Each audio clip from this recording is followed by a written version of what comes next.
سورج تو اللہ کے کرم سے روز ہی نکلتا ہے، پر کبھی کبھی یہ بھی ہوتا ہے کہ بادل اس کا راستہ روک لیتے ہیں۔ یہ کسی دن تھوڑی دیر کے لیے ہوتا ہے۔ اس دن بھی یہی ہوا تھا۔ آسمان پر بادل زیادہ گہرے نہیں تھے کہ دھرتی کو جل تھل کر دیتے، البتہ سورج کا راستہ انہوں نے ضرور روک رکھا تھا۔ جاتی گرمیوں کے دن تھے۔ میں ابھی بھی اپنے فرائض مذہبی نبھانے تھانے آیا تھا کہ اچانک حوالدار قدیر میرے کمرے میں داخل ہوا۔ آگے بڑھنے سے پہلے میں آپ کو حوالدار قادر کے متعلق کچھ بتاتا چلوں۔ یہ بھی کچھ دن پہلے ہی ٹرانسفر ہو کر میرے پاس آیا تھا۔ بلا کا ذہین تھا۔ موقع محل کی مناسبت سے محاورے، فقرے اور شعر پڑھ دیتا۔ اس کے آنے سے تھانے کا ماحول کافی خوشگوار ہو گیا تھا، ورنہ دن رات مجرموں، قاتلوں، چوروں اور ڈاکوؤں کے پیچھے بھاگ بھاگ کر زندگی خشک ہو گئی تھی۔ یہ گویا ایک ایسا درخت تھا جس کے نیچے بیٹھ کر تفتیش کی لمبی دوڑ کے دوران ذہن کو تر و تازہ بلکہ باغ و بہار کیا جا سکتا تھا۔ یہ اندازہ میں نے چند دن میں ہی قائم کر لیا تھا۔ بہرحال وہ اس وقت مجھے ایک دورے قتل کی اطلاع دینے آیا تھا۔ سر، ادھر رانا پرویز صاحب کی حویلی میں قتل کی دوہری واردات ہو گئی ہے۔ اچھا؟ میں سیدھا ہو کر بیٹھ گیا اور اسے تفصیل پوچھنے لگا۔ ملک صاحب، رانا صاحب کے دونوں نوکر یہ بتانے آئے ہیں کہ رانا پرویز کے منجلے بیٹے کو اور ایک عورت کو قتل کر دیا گیا ہے۔ دونوں لاشیں ان کے بیٹے ناصر کی خوابگاہ میں پڑی ملی ہیں۔ میں نے کہا، دونوں اطلاع دینے والوں کو فوراً اندر بھیجو۔ وہ مجھے سلیوٹ کر کے ایڑیوں پر گھوما اور یس سر کہہ کر باہر نکل گیا۔ کچھ دیر بعد وہ دونوں میرے سامنے تھے۔ دونوں کی عمریں تقریباً برابر ہی تھیں۔ ایک کا رنگ ذرا گندمی جبکہ دوسرے کا قدرے صاف تھا۔ ان سے زیادہ معلومات مجھے حاصل نہیں ہوئی، صرف اتنا ہی پتہ چلا کہ دونوں لاشیں ناقابل بیان حالت میں ناصر کی خوابگاہ میں پڑی ہیں۔ میں نے محسوس کیا کہ وہ عورت کے متعلق بتانے سے کچھ گریز کر رہے ہیں۔ بہرحال میں نے انہیں باہر انتظار کرنے کے لیے کہا اور کانسٹیبل وزیر کو بلا کر ضروری ہدایت تیاری کا حکم دیا۔ تقریباً آدھے گھنٹے بعد ہم رانا پرویز کی حویلی میں پہنچ گئے۔ میرے ساتھ کانسٹیبل وزیر اور حوالدار قدیر تھے۔ لاشیں بالکل برہنہ حالت میں تھیں۔ ان کے اوپر چادر ڈال دی گئی تھی۔ لاشوں کی حالت جو کہانی سنا رہی تھی اسے لفظوں میں بیان نہیں کیا جا سکتا۔ پولیس والوں کو وہ کام بھی کرنے پڑتے ہیں جن کا تصور عام آدمی نہیں کر سکتا۔ بہرحال میں نے لاشوں کا معائنہ کیا۔ دونوں کو خنجر کے پے در پہ وار کر کے قتل کیا گیا تھا، اور یہ کسی ایسے شخص کا کام تھا جو دونوں کے لیے یا کم از کم ایک کے لیے اپنے دل میں بہت زیادہ غم و غصہ رکھتا تھا، کیونکہ دونوں کے جسموں پر کل ملا کر 20 کے قریب زخم تھے اور یوں محسوس ہوتا تھا جیسے دونوں کے جسموں سے خون کا آخری قطرہ بھی نکل گیا ہو۔ میں نے ضروری کاغذی کارروائی کر کے لاشیں پوسٹ مارٹم کے لیے بھجوا دیں۔ کانسٹیبل وزیر ساتھ چلا گیا۔ ہمارے ساتھ رانا پرویز اور اس کا بڑا بیٹا عامر بھی تھا۔ سپاہی قدیر کو میں نے باہر ہی رہنے دیا اور خود ان صاحب کی بیٹھک میں آ بیٹھا۔ اس نے اپنے بیٹے عامر کو بھی باہر ہی چھوڑ دیا تھا۔ رانا صاحب، یہ سب کیا ہے؟ تھانے دار صاحب، میں تو خود حیران ہوں کہ یہ سب کیوں اور کیسے ہو گیا۔ رانا 50 سال کا ایک کٹیلے بدن کا لمبا تڑنگا بندہ تھا۔ بڑی بڑی مونچھیں اس نے رکھ چھوڑی تھیں۔ لگتا یہی تھا کہ اس کی دوسری آنکھ میں نقص ہے۔ میں نے ایک 50 سالہ شخص کی آنکھوں میں دیکھتے ہوئے کہا، یہ عورت جو آپ کے بیٹے کے ساتھ قتل ہوئی ہے، یہ کون تھی؟ اور میں نے جان بوجھ کر اپنا فقرہ ادھورا چھوڑ دیا۔ رانا صاحب نے ایک ٹھنڈی سانس لیتے ہوئے کہا، یقین کریں جناب، میں اس عورت کو نہیں جانتا۔ ناصر کے کمرے کا دروازہ پچھلی طرف کھلتا ہے۔ وہ بک سے یا غیر نصابی سبق پڑھ رہا تھا۔ اس سے یقین کریں کہ میں لا علم ہوں۔ چند لمحے نے توقف کیا، پھر بڑی بے بسی سے ہاتھوں کو مسلتے ہوئے بولا، تھانے دار صاحب، میں بہت دکھی ہوں۔ بیوی 5 سال پہلے فوت ہو گئی تھی۔ عامر کے علاوہ دونوں بیٹے ناصر اور صابر میرے ہاتھوں سے نکال چکے ہیں۔ اب ان میں سے ایک تو 18 کا ہو گیا ہے۔ کیا سب کی شادیاں ہو گئی ہیں؟ صرف عامر کی شادی ہوئی ہے اور اس کا ماشاءاللہ ایک بچہ بھی ہے۔ ماشاءاللہ ناصر بھی ایک گھمرو جوان تھا۔ صابر کی کیا عمر ہے؟ رانا صاحب میری بات کی تہ تک پہنچ گئے۔ انتہائی افسردہ لہجے میں بولا، صابر بھی گھمرو ہی ہے۔ دراصل تینوں کی عمروں میں زیادہ فرق نہیں۔ اگر ناصر اور صابر ٹھیک ہوتے تو رونا ہی کس بات کا تھا۔ لگتا تھا کہ وہ اندر باہر سے بہت زیادہ ٹوٹا پھوٹا ہوا ہے۔ میری نگاہیں اس کے چہرے کی طرف تھیں اور کان اس کی باتوں پر لگے ہوئے تھے۔ تھانے دار صاحب، میں کسی کے دل کے ٹکڑے کو رزق کی سولی پر نہیں چڑھا سکتا، اس لیے دونوں نے شادی ہی نہیں کی۔ یہاں میں ان سے متفق نہیں تھا، اس لیے میں ذرا صاف گوئی کا مظاہرہ کرتے ہوئے کہنے لگا، رانا صاحب، شادی بڑوں بڑوں کو سدھار دیتی ہے۔ اگر آپ ناصر کی شادی کر دیتے تو اس کے سدھرنے کے زیادہ امکان تھے۔ تھانے دار صاحب، اب ان باتوں کا کیا فائدہ؟ واقعی اب ان باتوں کا کوئی فائدہ نہیں تھا، جو ہونا تھا ہو چکا تھا۔ اب مجھے قاتل کو تلاش کرنا تھا اور باقی باتیں مخبروں کے ذریعے معلوم کرنی تھیں۔ ہم وہاں سے اٹھ کر تھانے میں آ گئے۔ راستے میں حوالدار قدیر نے مجھ سے کہا تھا، سر، یہ جو بچے سونے کا چمچہ منہ میں لے کر پیدا ہوتے ہیں نا، وہ زیادہ تر ایسے ہی ہوتے ہیں۔ یہاں میں اس بات کی وضاحت کر دوں کہ ہم نے مقتولہ کے چہرے کی تصویریں لے لی تھیں، اور ان سب سے پہلے مقتولہ کی شناختی پیریڈ بہت ضروری تھی۔ اب اس سلسلے میں ہم جو کچھ کر سکتے تھے وہ ہم نے کیا۔ بقیہ اس کے چہرے کی فوٹو مخبروں کو دے دیے۔ 3 دن تک تو کوئی حوصلہ افزا رپورٹ نہیں ملی۔ البتہ اس دوران پوسٹ مارٹم کی رپورٹ آ گئی، جس کے مطابق دونوں نے شراب پی ہوئی تھی اور جسمانی تعلق بھی قائم کیا تھا۔ زخموں کی نوعیت وہی تھی جو بیان کی جا چکی تھی۔ ناصر کی لاش میں نے ضروری کارروائی کے بعد رانا صاحب کے حوالے کر دی، جبکہ مقتولہ کی لاش سرد خانے میں رکھوا دی۔ تیسرے دن ایک مخبر نے آ کر بتایا کہ مقتولہ کا نام ناصرہ تھا۔ وہ ہمارے تھانے سے تقریباً 2 کلومیٹر دور ایک گاؤں میں رہتی تھی۔ یہ گاؤں بھی ہمارے تھانے کی حدود میں آتی تھی۔ شام کو میں کانسٹیبل انور کے ساتھ اس گاؤں پہنچ گیا۔ یہ گاؤں تقریباً 100 کے قریب لوگوں پر مشتمل تھا۔ ہماری منزل گاؤں کے وسط میں واقع ایک 2 منزلہ عمارت تھی۔ یہ عمارت ایک بیوہ کی ملکیت تھی، جو نچلی منزل پر اپنے اکلوتے بیٹے عدنان کے ساتھ رہتی۔ اوپری منزل پر مقتولہ ناظرہ کرایہ دار کی حیثیت سے رہتی تھی۔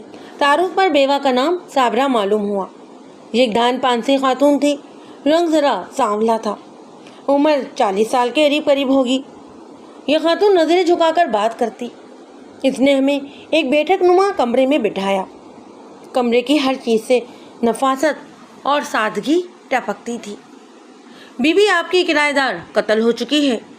میں نے مناسب الفاظ میں اسے ساری صورتحال سے آگاہ کر دیا۔ یہ خبر اس کے لیے کسی بم سے کم نہیں تھی، خاص کر جن حالات میں ناصرہ قتل ہوئی، وہ اس کے لیے ناقابل یقین تھے۔ اس نے پھٹی پھٹی آنکھوں سے مجھے دیکھتے ہوئے کہا تھا، تھانے دار صاحب، ناصرہ ایسی تو نہیں تھی۔ میں نے 40 سالہ اس بے خبر خاتون کی آنکھوں میں دیکھتے ہوئے کہا تھا، بی بی، ناصرہ کے متعلق جو کچھ آپ کے علم میں ہے وہ مجھے بتائیں۔ تھانے دار صاحب، ایک دن ناصرہ میرے پاس آئی اور کہنے لگی، مجھے رہنے کے لیے ایک کمرہ کرائے پر دے دیں، میرے آگے پیچھے کوئی نہیں ہے، یہاں مجھے تحفظ ملے گا۔ تھانے دار صاحب، میں تو خود بیوگی کی تنہا زندگی گزار رہی ہوں۔ میں نے سوچا یہ دکھی عورت ہے، پھر مجھے بھی کم از کم کچھ آمدنی ہو جائے گی، اس لیے میں نے زیادہ تحقیق کیے بغیر اسے رہنے کے لیے اوپر والا پورشن کرائے پر دے دیا۔ بی بی، آپ نے اپنی سوچ کے مطابق تو ٹھیک ہی کیا۔ میں کچھ کہتے کہتے رک گیا۔ جو کچھ میں کہنے لگا تھا وہ کہنا اس بیوہ خاتون کے سامنے مناسب نہیں تھا۔ آپ لوگ سمجھ ہی گئے ہوں گے کہ میرا اشارہ کس جانب ہے۔ پھر میں گویا ہوا، کبھی کوئی مرد یا عورت یا کوئی بچہ ناصرہ سے ملنے آیا تھا، یعنی اس کے یہاں رہائش حاصل کرنے سے لے کر قتل ہونے تک؟ نہیں، کبھی اس سے کوئی ملنے نہیں آیا۔ آپ کو قریت تو ہوتی ہوگی؟ میں نے ایک اور زاویے سے سوال کیا۔ تھانے دار صاحب، جیسا کہ میں پہلے بتا چکی ہوں کہ اس نے مجھے بتایا تھا کہ اس کا آگے پیچھے کوئی نہیں ہے، اس لیے مجھے حیرانگی نہیں ہوئی۔ پھر میں 1-2 سوالوں کو مختلف زاویوں سے بار بار کرنے لگا، کیونکہ اگر جواب ایک جیسے ہوتا تو پھر میں مطمئن ہو جاتا۔ میں نے صابرہ بی بی سے پوچھا کہ صابرہ بی بی، کبھی اس نے بتایا تھا کہ اس کا ذریعہ معاش کیا ہے؟ تھانے دار صاحب، اس نے مجھے بتایا تھا کہ وہ گھی بنانے والی فیکٹری میں ملازم ہے۔ ایک ہفتہ وہ دن کی ڈیوٹی کرتی تھی اور ایک ہفتہ رات کی، خاتون نے جواب دیا۔ خاتون واقعی سادہ اور اپنے کام سے کام رکھنے والی عورت تھی، ورنہ وہ جس قسم کی ڈیوٹی کر رہی تھی وہ اب ڈھکی چھپی بات نہیں رہی تھی۔ پھر میرے پوچھنے پر خاتون اس میل کا نام نہ بتا سکی۔ بہرحال وہاں سے واپس آنے سے پہلے ہم نے ناصرہ یعنی کہ مقتولہ کے کمرے کی تلاشی لے لی۔ وہاں سے ہمیں کچھ ایسا سراغ ملا جس کا ذکر ابھی کرنا مناسب نہیں۔ لاش کو دفنانے کا مسئلہ بھی حل ہو گیا تھا۔ خاتون نے اس کی ذمہ داری اپنے سر لے لی۔ اتنے سوال و جواب کرنے کے بعد میرا دماغ کسی پھوڑے کی طرح دکھ رہا تھا، اس لیے میں تھانے میں واپس آ کر حوالدار انور کو چھٹی دے دی اور خود بھی آرام کرنے اپنے کوارٹر میں چلا گیا۔ یہاں میں یہ بات بتاتا چلوں کہ مقتولہ کے کمرے کو میں نے سیل کروا دیا تھا۔ دوسری صبح میں نے اپنی سیٹ سنبھالنے کے فوراً بعد حوالدار قادر کو اپنے کمرے میں بلا لیا۔ وہ مجھے سلیوٹ کر کے ایک طرف کھڑا ہو گیا۔ ہاں بھائی، کیا خبر ہے؟ سر، رات کو آپ نے مجھے جو کام دیا تھا وہ اللہ کے فضل اور آپ کی دعاؤں سے پورا ہو گیا۔ اچھا؟ اس کی لمبی چوڑی بات سن کر میرے لبوں پر ہنسی آ گئی۔ پھر شروع ہو جاؤ۔ دراصل رات اپنے کوارٹر میں جانے سے پہلے میں نے اس کے ذمے گام لگایا تھا۔ سر، مقتولہ جہاں جہاں جاتی تھی اس جگہ کا میں نے سراغ لگا لیا ہے، لیکن اس کے لیے مجھے بابا قوم کی تصویر والا کاغذ دینا پڑا تھا۔ میں اس کی بات سمجھ گیا۔ پھر میں نے اس کی آنکھوں میں دیکھتے ہوئے کہا، وہ کاغذ تمہیں بھی مل جائے گا اگر تمہارے معلومات میرے کام آ گئیں تو۔ یہ تو مجھے نہیں پتا کہ سر، خیر تمہاری معلومات کی پٹاری سے دیکھتے ہیں کہ کون سا سراغ نکلتا ہے۔ میں نے اس کی بات کاٹتے ہوئے کہا، تم تیاری کرو۔ اس وقت سر؟ اس نے حیران نگاہوں سے میری طرف دیکھتے ہوئے کہا، کیوں؟ کیا قباحت ہے اس وقت؟ میں نے تکھی نظروں سے دیکھتے ہوئے کہا، سر اس وقت تو وہاں ہو کا عالم ہوگا۔ وہ ٹھیک کہہ رہا تھا، جہاں ہم نے جانا تھا وہاں دن سوتے اور راتیں جاگتی ہیں۔ جی ہاں، ہمیں بازار حسن میں جانا تھا۔ میرا اس وقت جانے کا مقصد کچھ اور تھا۔ دراصل تفتیش کے لیے یہ وقت بڑا ہی موزوں تھا۔ بہرحال ہمیں بڑی ہی نائکا کو جگانے میں کافی وقت ضائع کرنا پڑا۔ وہ ہمارے سامنے یوں آ کر بیٹھی جیسے کسی الو کی مادہ کو پکڑ کر دھوپ میں بٹھا دیا گیا ہو۔ وہ چندیائی ہوئی آنکھوں سے ہمیں دیکھنے لگی۔ اس کا نام عشرت تھا، عمر 50 کے قریب ہوگی۔ اس کے ہونٹ پان سے رنگے ہوئے تھے۔ میں نے کوٹھے پر موجود دونوں پہلوان نما بندوں کو دوسرے کمرے میں بھیج دیا۔ میں نے جیب سے مقتولہ کے چہرے کا فوٹو نکال کر اس کے سامنے رکھ دیا اور اس کی آنکھوں میں دیکھتے ہوئے کہا، پہچانتی ہو بی بی اس کو؟ اس کے چہرے پر ایک رنگ سا آ کر گزر گیا۔ بہرحال وہ کسی گاہک یا عام بندے کے سامنے نہیں بیٹھی تھی، وہ ایک تھانے دار کے سامنے بیٹھی تھی۔ اسی لیے عقل مندی کا مظاہرہ کرتے ہوئے بولی، جی ہاں، اس کا نام ناصرہ ہے۔ اس نے شاید چند لمحے کچھ سوچا اور پھر گویا ہوئی، تھانے دار صاحب، یہ ایک دکھی عورت ہے۔ یہاں پہنچ کر وہ رکی، پھر بغور میری طرف دیکھتے ہوئے بولی، کیا ہوا ہے اس کو؟ آپ کے پاس صرف اس کے چہرے کی تصویر ہی کیوں ہے؟ بڑی جلدی خیال آ گیا یہ پوچھنے کا بی بی۔ پھر میں نے مناسب الفاظ میں اسے الحق سے آگاہ کیا۔ اوہ، بڑا ہی افسوس ہوا۔ دراصل اس کی کہانی بڑی ہی دکھ بھری ہے۔ ماں باپ نے اس کی شادی اس کی پسند کے لڑکے حامد سے کر دی۔ یہ روزی کی تلاش میں اس شہر میں آ گئے۔ حامد کو ایک فیکٹری میں معقول تنخواہ پر نوکری مل گئی۔ وقت بہت اچھے طریقے سے گزر رہا تھا کہ اچانک ایک دن فیکٹری میں حامد کی طبیعت خراب ہو گئی۔ اسے فیکٹری کے بندے اٹھا کر اسپتال لے گئے۔ وہاں ٹیسٹ وغیرہ سے پتہ چلا کہ اسے تو کینسر ہے۔ اسے اسپتال میں داخل کروایا گیا۔ فیکٹری والوں نے جو پیسے دیے وہ تو 10 دن کے علاج میں ختم ہو گئے۔ بی بی، مجھے اس کے کمرے کی تلاشی کے دوران ایک ڈائری ملی تھی۔ یہ سب کچھ اس میں درج تھا۔ آگے کی بابت اب میں تمہیں بتا دیتا ہوں۔ آج کل بھی وہ اسی شہر کے ایک بڑے اسپتال میں داخل ہے۔ ڈاکٹروں نے کہہ دیا ہے کہ اس کا کینسر اس حد تک پھیل چکا ہے کہ بچنے کے چانسز بہت کم ہیں، لیکن محبت کی ماری پھر بھی جسم فروشی کر کے اپنے شوہر کا علاج کروا رہی تھی۔ میں نے چند لمحے توقف کیا، پھر عشرت کی آنکھوں میں دیکھتے ہوئے کہا، مجھے یہ بتاؤ، وہ تمہارے پاس جسم فروشی کے لیے آئی تھی یا تم نے اسے پھر رانا پرویز کے گھر بھیجا؟ کیا پھر کوئی ایسا شخص تھا جو یہ چاہتا ہو کہ وہ صرف اس کے لیے مخصوص ہو؟ تھانے دار صاحب، یہ آپ کیسی باتیں کر رہے ہیں؟ اس کوٹھے پر یہ دھندا نہیں ہوتا۔ پھر کیا یہاں سلائی کڑھائی کا کام ہوتا ہے؟ میں نے بڑی تنزیہ لہجے میں کہا، یہاں صرف ناچ گانا ہوتا ہے۔ عشرت نے احتجاج کرتے ہوئے کہا، چلو تمہاری یہ بات بھی 1 منٹ کے لیے مان لیتے ہیں۔ پھر ناصر آپ تمہارے پاس کیوں آئی تھی؟ تھانے دار صاحب، ہم اگرچہ اس بازار میں بیٹھے ہوئے ہیں لیکن ہمارا بھی دل ہے۔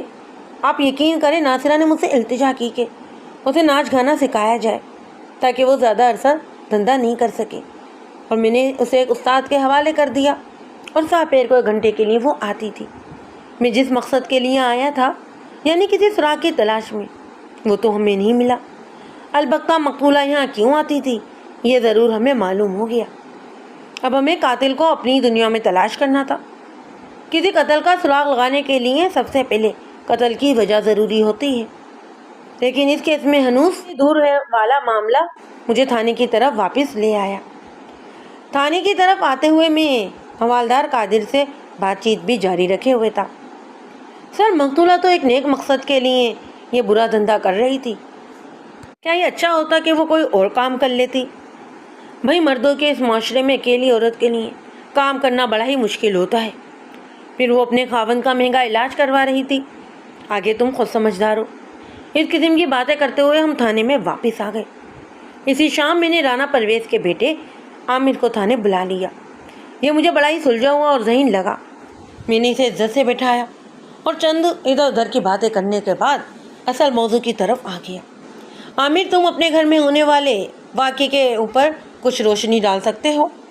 تھانے دار صاحب، یہ تو مجھے پتا تھا کہ ناصر بری صحبت میں پڑ چکا ہے، لیکن وہ اس حد تک گر چکا ہے اس کا مجھے ادراک نہیں تھا۔ عامر، کھل کر بات کرو۔ میں نے قاتل کو گرفتار کرنا ہے۔ تمہارے خیال یا معلومات کے مطابق ناصر کیا کرتا تھا؟ وہ شراب پیتا تھا اور جوا بھی کھیلتا تھا۔ جوا؟ میں نے عامر کی آنکھوں میں دیکھتے ہوئے کہا۔ وہ کہاں جوا کھیلنے جاتا تھا؟ تھانے دار صاحب، آپ کی ناک کے نیچے جو جوا ہوتا ہے نا، وہ اچانک خاموش ہو گیا، جیسے اس کے منہ سے کوئی غلط بات نکل گئی ہے۔ گھبراؤ نہیں عامر، اور نہ ہی ڈرو۔ کئی دفعہ ایسا ہوتا ہے کہ جرم ہماری ناک کے نیچے ہو رہا ہوتا ہے اور ہم بے خبر ہوتے ہیں۔ میں نے صافگوئی کا مظاہرہ کرتے ہوئے کہا۔ تھانے دار صاحب، چھوٹے منہ سے بڑی بات نکل گئی ہے، معاف کر دیں آپ، اور ساتھ ہی میرے تحفظ کی ذمہ داری بھی اٹھائیں تو میں آپ کو جگہ بتا دیتا ہوں۔ تم بالکل بے فکر اور نڈر ہو کر بتاؤ۔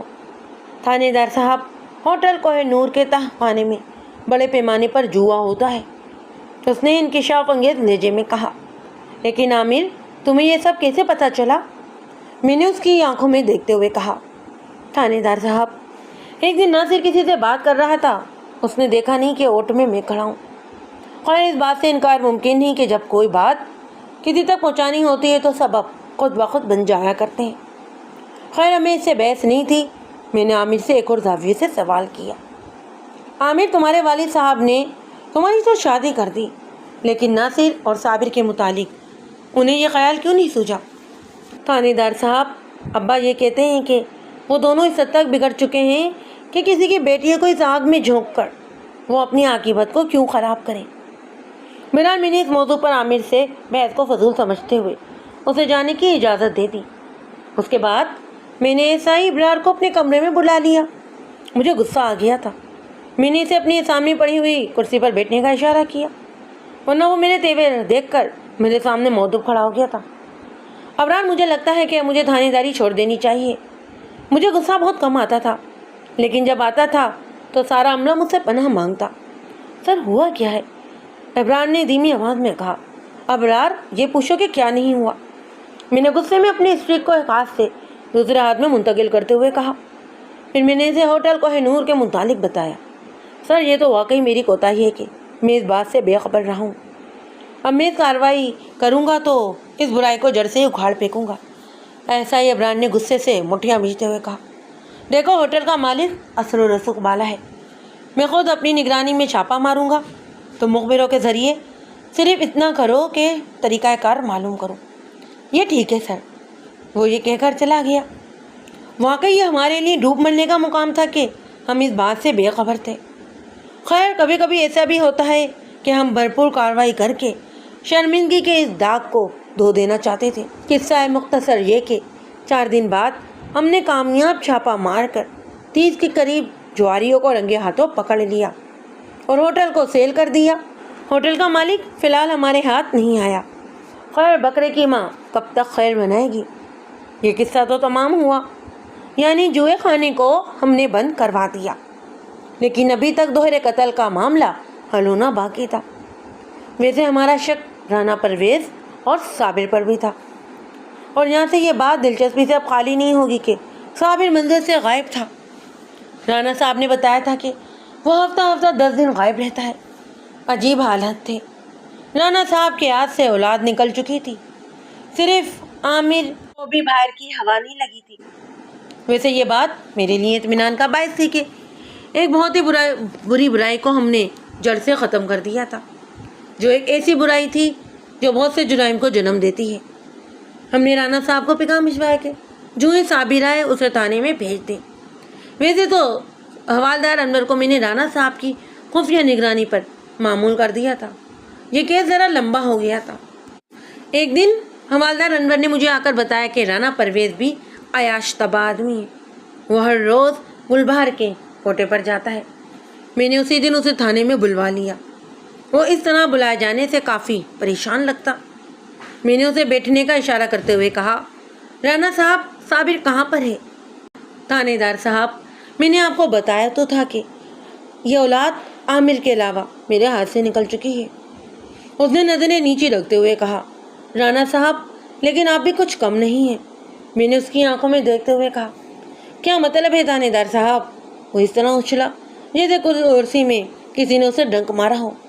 آخر آپ کو بھی پتہ چل ہی گیا، اس نے شرمندہ لہجے میں کہا۔ تھانے دار صاحب، یہ بہت ہی بڑی ٹریجڈی ہے۔ دیکھیے رانا صاحب، ہم یہاں کہانی سننے کی نہیں تو بیٹھے ہیں۔ انہی کہانیوں میں سے ایسی باتیں نکلتی ہیں جو ہمارے لیے کیس کو حل کرنے میں معاون ثابت ہوتی ہیں۔ بات چاہے حال کی ہو چاہے ماضی کی ہو، ہر بات ہمارے معاشرے میں موجود ہے۔ جب انسان کو سیدھا راستہ نہیں ملتا تو وہ برائی راستہ اختیار کرتا ہے، کیونکہ جب دریا میں طغیانی آتی ہے تو پانی اپنا راستہ خود ہی بنا لیا کرتا ہے۔ بہرحال جو رانا صاحب نے مجھے اپنی بات سنائی وہ میں یہاں آپ کو مختصر کیے سنائے دیتا ہوں۔ تھانے دار صاحب، جیسا کہ آپ کے علم میں ہے کہ میری بیوی فوت ہو چکی ہے۔ اس کے مرنے کے 1 سال بعد میں نے دوسری شادی کا سوچا، لیکن ناصر اور صابر نے ایک طوفان کھڑا کر دیا۔ انہوں نے مجھے خطرناک نتائج کی دھمکیاں دیں۔ اس نے چند لمحے توقف کیا، پھر بولا، تھانے دار صاحب، اگر مجھے گلاس پانی منگوا دے تو مہربانی ہوگی۔ میں نے اس کی یہ خواہش پوری کر دی۔ اس وقت وہ مجھے اندر اور باہر سے بڑا ہی ٹوٹا پھوٹا لگتا۔ میں نے غور سے اس کے چہرے کی طرف دیکھا۔ پانی پینے کے بعد وہ کافی حد تک سنبھل گیا، یعنی اس نے اپنی جذباتی کیفیت پر قابو پا لیا۔ وہ کہہ رہا تھا، تھانے دار صاحب، انسان کو آخری عمر میں ساتھی کی زیادہ ضرورت ہوتی ہے۔ میں نے کوئی غلط بات نہیں کی تھی، میں نے مجبور ہو کر یہ راستہ اختیار کیا ہے۔ اب اس بات کو چھپانے کا کوئی فائدہ نہیں کہ میری شادی والی بات کرنے کے لیے صابر اور ناصر باغی ہو گئے تھے۔ میرے پاس اللہ کا دیا سب کچھ ہے۔ وہ اتنا کہہ کر خاموش ہو گیا۔ پھر وہ جو باتیں کہیں اس نے وہ نہیں کہہ سکا، میں بھی سمجھ گیا۔ رانا صاحب، شاید آپ کے بیٹوں کو آپ کی سرگرمیوں کا پتہ چل گیا، اسی لیے میں نے جان بوجھ کر اپنا فقرہ چھوڑا۔ تھانے دار صاحب، میں اس کے متعلق اب کچھ نہیں کہہ سکتا۔ رانا صاحب، اگر میں آپ کو تھانے میں روک لوں تو کیا صابر حاضر ہو جائے گا؟ میں نے اس کی آنکھوں میں دیکھتے ہوئے کہا، جناب آپ بادشاہ ہیں، جو چاہے کر سکتے ہیں، میں تو حاضر ہوں، لیکن آپ یہ تو بتائیں کہ کیا آپ صابر پر کسی قسم کا شبہ کر رہے ہیں؟ رانا صاحب، شبہ کرنا تو ہماری مجبوری ہے، اس کے بغیر ہماری گاڑی نہیں چلتی، میں نے صاحب گوئی کا مظاہرہ کرتے ہوئے کہا۔ لیکن میں نے رانا صاحب کو پابند کر کے نہیں بٹھایا، بلکہ اسے یہ کہہ کر رخصت کر دیا کہ جو ہی صابر گھر آئے ہمیں اطلاع دے دیں۔ اس کیس نے مجھے چکر پر چکر دیے تھے، کوئی سراغ، کوئی راستہ ہی نہیں مل رہا تھا۔ اگر قتل کی کوئی وجہ ہمارے علم میں آ جاتی تو ہم قاتل تک پہنچ جاتے۔ بہرحال رات جتنی بھی اندھیری ہو اس کی سحر ضرور ہوتی ہے۔ ہم ہر بندے کو ٹٹول رہے تھے، صرف صابر تک ہماری رسائی فی الحال نہیں ہو رہی تھی۔ مخبر بھی اپنا کام کر رہے تھے۔ میں نے اسپتال جا کر مقتولہ کے شوہر کو دیکھ لیا۔ وہ تو بس چند ہفتوں کا مہمان تھا، وہ صرف ٹیکوں کے سہارے جی رہا تھا، اور اب تو وہ بھی نہیں تھا۔ تھانے دار بھی انسانی ہوتے ہیں، ان کے سینے میں بھی دل ہوتا ہے، پتھر نہیں۔ میں اس کی حالت دیکھ کر دکھی ہو گیا، میری آنکھوں میں آنسو آ گئے۔ میں نے اس ڈاکٹر سے بات بھی کی جو اس کا علاج کر رہا تھا۔ اس کے الفاظ میرے کانوں میں ابھی تک گونج رہے۔